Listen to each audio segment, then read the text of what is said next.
jirta jettamataan fayyadamuun qabaasi. Ilaal suuraa kan hambifadhee jilbi kun kan kooti. Adifaatee har'a guyyaa gaafa 18tti gadaa reestooraantii eebbisiisuuf gara Dubaayii imalti jechuun namoonni hedduun eegaa jira jechuudha.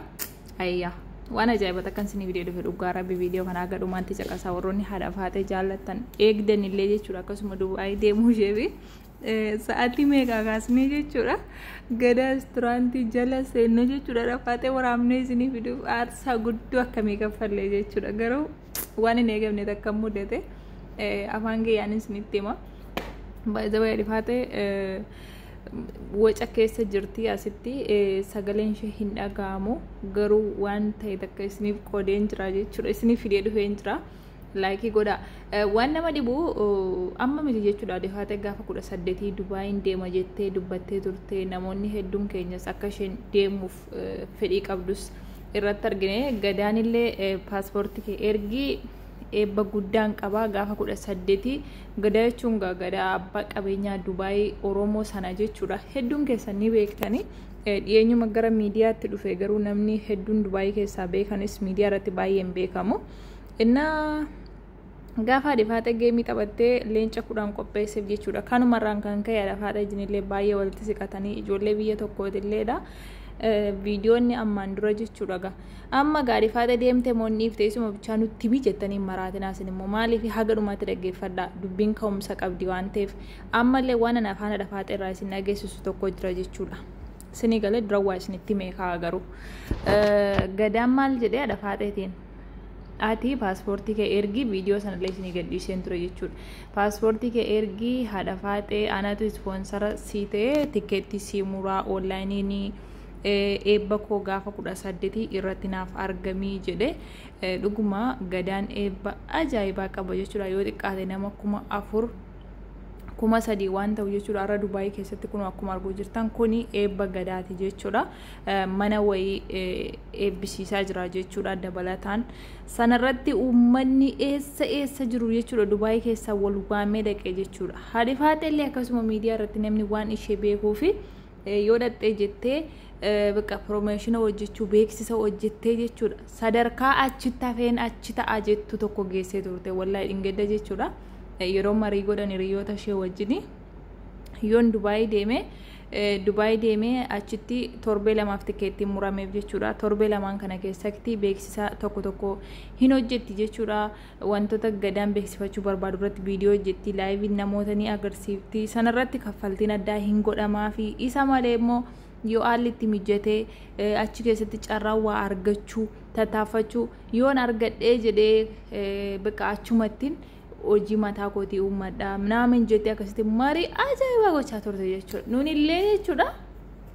Haadhumti faata yoom Dubaayii dhattee naan argina jenne laayivii gadaa jala erga sa'aatii meeqaati ituu teenyuu jechuudha. Maaliin naqee ijoollee yuutuubiif gabaasee isin yoom rakkatan nashee oduu guurtee biddoodha malee kan isinii jiru rakkate. Inna wallahi akka kanatti ijoolleen koomentii jalatti deemte jechuudha. Jaalala Adifaateef qaban Dubaayitti arguu akka malee hawaa jiranii koomentii jala deemanii Adifaatee fida bakka dhufuu jirti ituma akkas jedhanii jechuudha. Adifaatee in turte jechuudha. Tani galee in turte onlaayinii irra jirtu baay'ee isheen adeemsarra jirti jechuudha. Adeemsa kana keessatti immoo aarsaa guddoo kaffaltee jirti. Garuu waan nama ajaa'ibu tokko waan isheen hin eegnetu ishee mudate jechuudha. Afaan isheenis isin hin dhageessisaa asittis isinitti hima jechuudha. Kun haadha manaa gadaati jechuudha. Sadanuun isaanii asumaan immoo gadaan haadha manaa 3 qaba maashaallah tabarakarrahmaan. Kun asitti ilaala tokko jimmittiidha lama arsittiidha warri beektani. Wallahi Adifaatee gadaan jaallatee jira. Afaan si godhadha jechuutti ture jechuudha. Gadaan kun ikko shabaaba ofiisaatii ijoollee garuu qabeenyi isaa maashaallah Finfinneetti yukkoo miliyoona 20 hoteela wayii bitee eebbisiisuu fedhanii dubbataa jiranii gawa namtichi gawa maashaallah rabbi garizqiitti laaffisee Adifaateef illee kun leenca 10 qopheessee 5 kennee fi 5 bilbila didee Adifaatee yoon achi dhaqe kanaaduma yuunan dhiisaa ittee waan meeqa yaaddee kaza wallahi laazima Adifaatee jechuudha. Boolee keessa imala jechuudha. أي باينا ما قد سيسا والله بالله يجيكم من سنتيم شانتا تيجي تشورا چوكو ميچيرا نياتا ماريه mana makeup datte ha erga lafti bariye jechul oso gadin kupanin yooma man Dubai to farga tiketi irratti saati sagale lala waan meeqa innashen processi xumuradhe gaajette Bole Cairo sentu Bole Cairo keessatti mo waan ishee mudate nama gaddisiisa jechuudha wallahi laazimichi garuu gaafa wanda ka yaadanii achin gaa jedhani wanni sun sanu wanta namni nama eegu wanta nama jin qaxaroo qaban by the way yeroo waa murteeffatanii sagantaa warratti argamu barbaadan iko ayyarii arruman argadde deema ittanii wanti hin ta'ina amma silaaliif haate kaleessa dhingade deemu qabdi turte jechuudha eebbi gadaa arra isheen arra deemsaaf kaate jechuudha arra gaafa isheen kaatu Kaayiroo keessatti immoo duruma Boolee keessatti rakkoo baay'ee namarra gaadhan yeroo deemuuf kaanii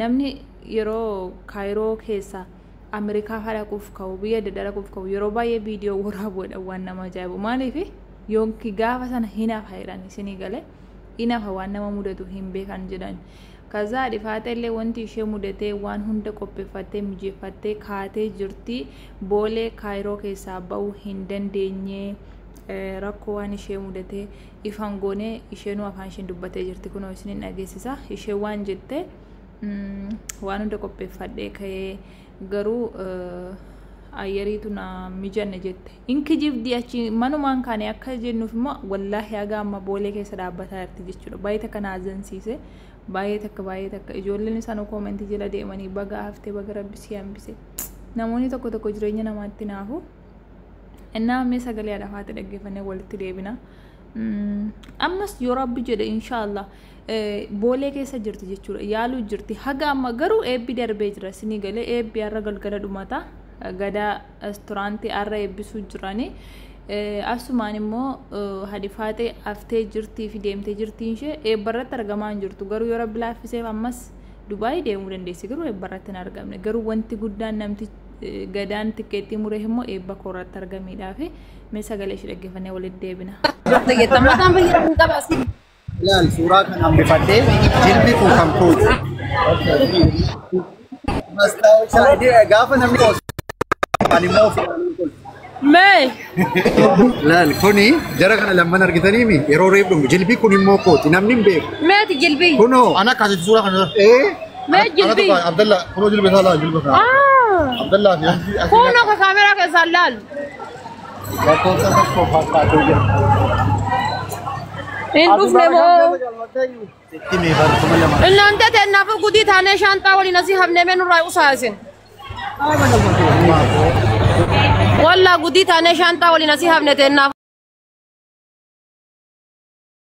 ጉዲ ታኔ ሻንጣ ወሊ ነሲ ሀብነ ተናፈ ጉዲ ታኔ ሻንጣ ወሊ ነሲ ሀብነ ተናፈ ላላ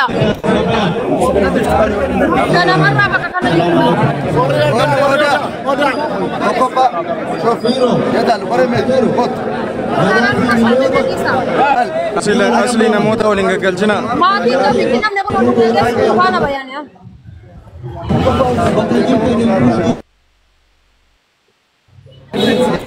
Ala tu lengan.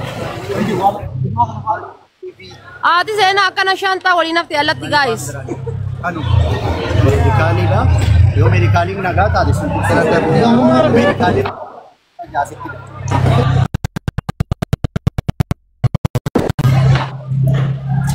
Yoo ruwa mare kaa'u.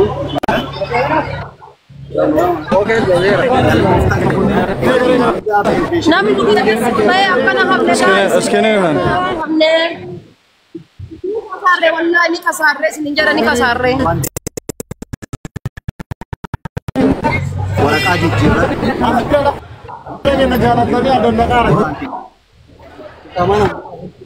Beellama qabu dubbeetu.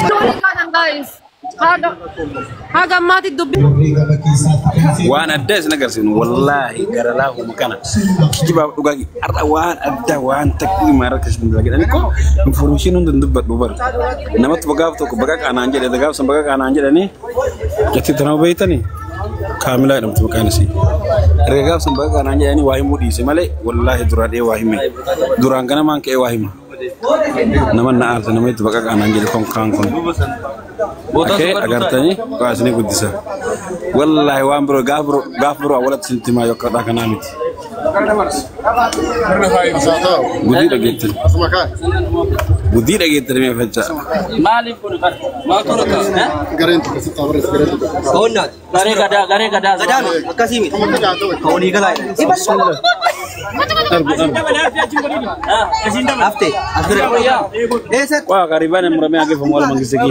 Amurame age famu. La amurame. Asumata amurame age famu memboda. Bergir-giring kiamat jual itu me. Abbo hati fate rivani ege murame memboda hati fate. Kunu darah fate kabalu dufani wallahi. Isinu follow ngone tap ngone nagar sisu wallahi cufan. Oleh ini nama kumashan state tene kamana dibutuh koleh follow kudu dani semata kabis. Wallahi nagar sisu Indo saya cufan yo itu san. Dufte jirti rivani yo murame memboda himbata fate. Rivani nak murame memboda yetu. Ribanin murame ergat murame cara tani ergat murame memboda hati fate kabaja khusbat.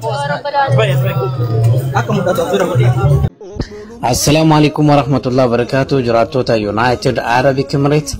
Akkuma argitan kana maatii jaalalaa jiraatota magaalaa Jamaanii guyyaa irraa bu'uura fayyaa kitaaba jedhu Dr. Nuruddin Lukeetiin barraa'e magaalaa Sharjaa keessatti eebbifnee gallee waan nama dinqisiisu waan nama ajaa'iba akkuma argitan dhangaanis kitaabas eebbifnee irraa milkoofne jennee namootan hedduun guyyaa dhiyootti waamicha godhame san kabajamanii milkii guutuudhaan obboleessa keenya gammachiifne jennee abdii qabna.